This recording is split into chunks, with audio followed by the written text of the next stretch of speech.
Hello everyone, this is Shahbaz. चलिए आज हम फिर से आ गए हैं डेवलपमेंट के पार्ट टू, जो कि फाइनल पार्ट होगा आप लोग का। क्योंकि मैंने बताया था कि चैप्टर छोटा है मगर बहुत आसान मगर बहुत हेल्पफुल। ठीक है, बहुत इंपॉर्टेंट। तो आगे की तरफ मूव करने से पहले थोड़ा सा हम जो पिछली बार पढ़ा था हम लोगों ने उसको रिकैप करते हैं कि क्या था डेवलपमेंट और क्या चीजें हम पढ़ रहे थे। ठीक है, तो लेट्स स्टार्ट। डेवलपमेंट हम लोग जैसा कि देख रहे थे, डेवलपमेंट की बात हम लोगों ने की थी इंडिविजुअल के परस्पेक्टिव से।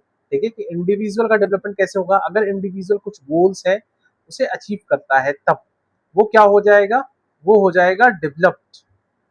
ठीक है, डन।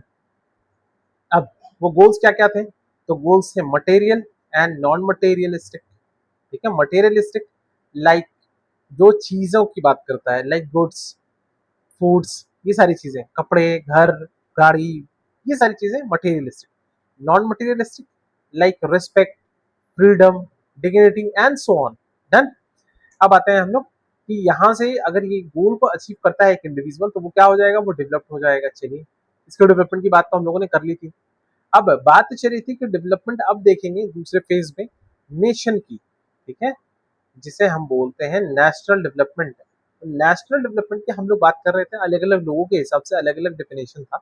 मगर वर्ल्ड बैंक ने कहा कि जिस भी कंट्री का पर कैपिटा इनकम मतलब एक इंसान की आमदनी अगर ज्यादा होती है तो हम उसे कह सकते हैं कि ये एक रिच कंट्री से आता है। और कंट्री अगर रिच होगी तो वो जाहिर सी बात है वो डेवलप होगी।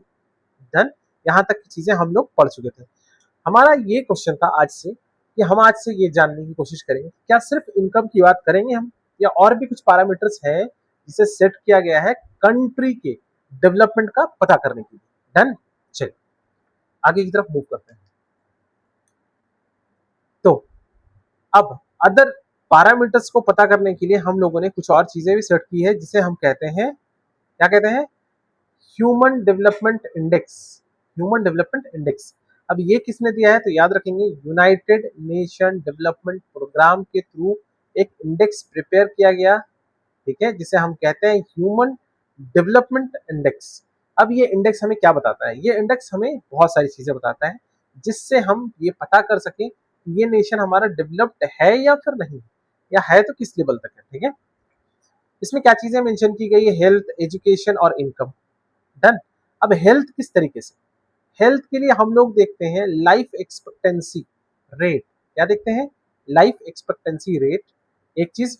और दूसरी चीज भी हम एक देखते हैं जिसे कहते हैं हम लोग इन्फेंट मॉर्टेलिटी मॉर्टेलिटी रेट।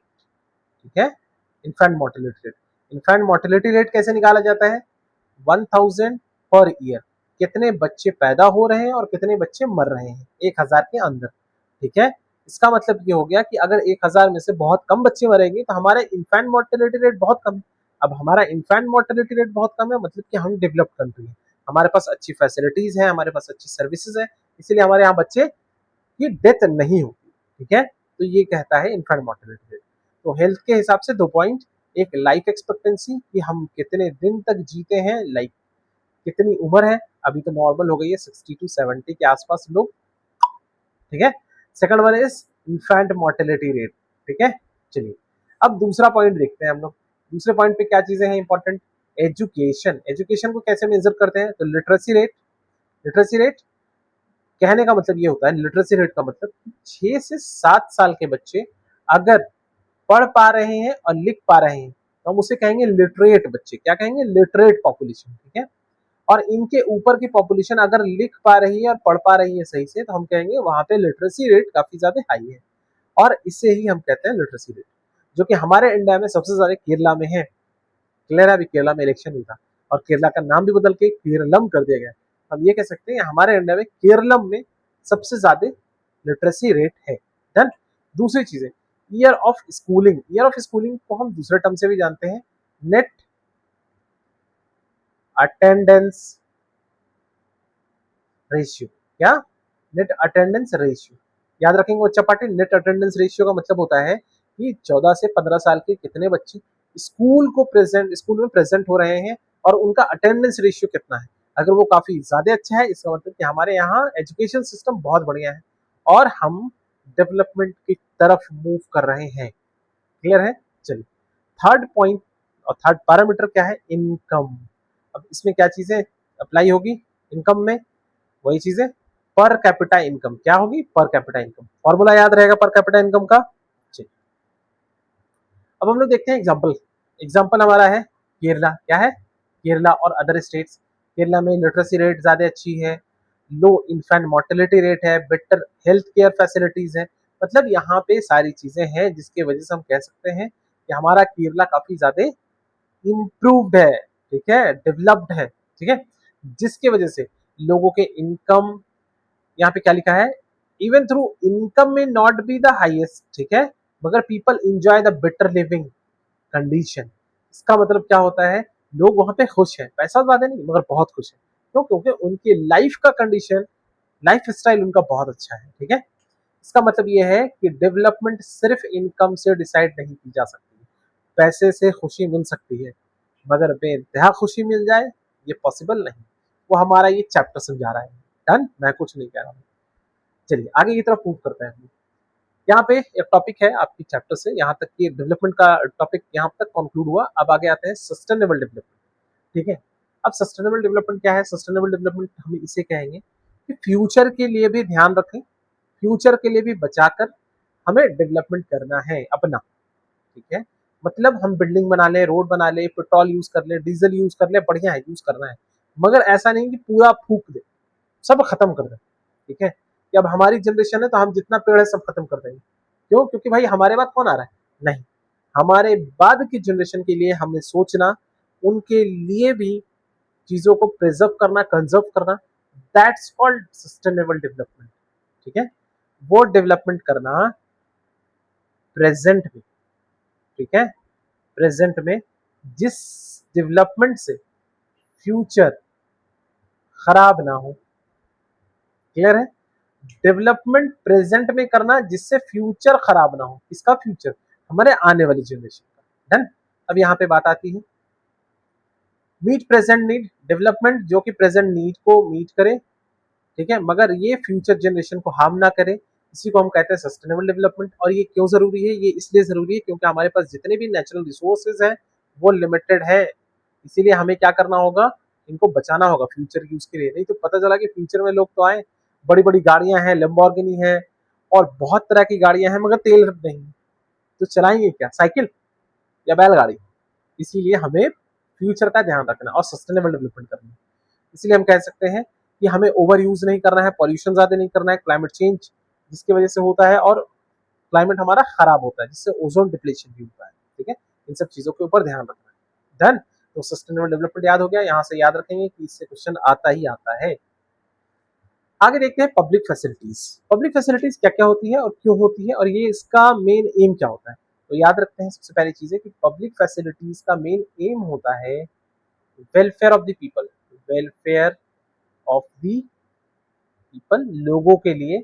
अब हम क्यों पढ़ रहे हैं पब्लिक फैसिलिटीज? पब्लिक फैसिलिटीज इसलिए पढ़ रहे हैं कि किसी कंट्री में अगर पब्लिक फैसिलिटीज जितनी ज्यादा अच्छी होगी, ठीक है, वो कंट्री उतनी जल्दी डेवलप्ड होगी क्योंकि लोगों को अच्छी सर्विस मिलेगी, तो लोग का लाइफ स्टाइल चेंज होगा, लाइफ हेल्दी होगी, तब वो क्या होंगे?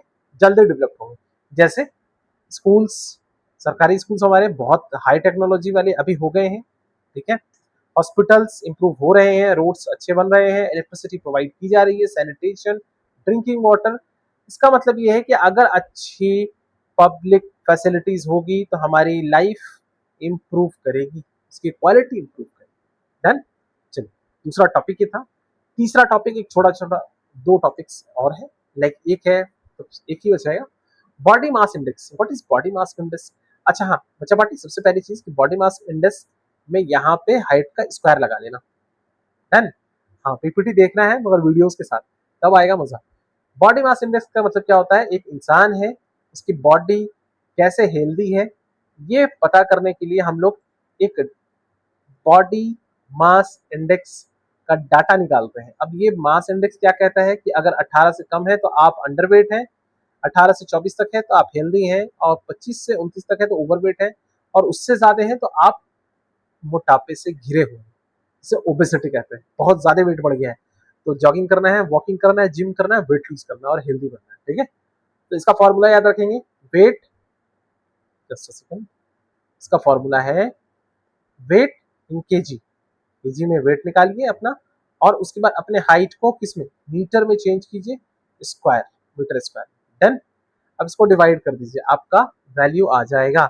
एग्जाम्पल के तौर पे मान लेते हैं किसी का वेट अगर मान लेते हैं कितना है, 90 के जी वेट है, और उसकी जो हाइट है वो मीटर में आ जाती है 1.28 मीटर, इंटू 1.28 मीटर कर देंगे इसका स्क्वायर, डन। अब इसको काट देते हैं, तो अराउंड जो भी वेट आता है अराउंड 31 के अराउंड आएगा अप्रोक्सीमेटली। तो हम कह सकते हैं वो किस कैटेगरी में आ गया, वो अबव 30 आ गया, मतलब वो आदमी बहुत ज्यादा मोटा है, मतलब अनहेल्दी है, डन, ठीक है।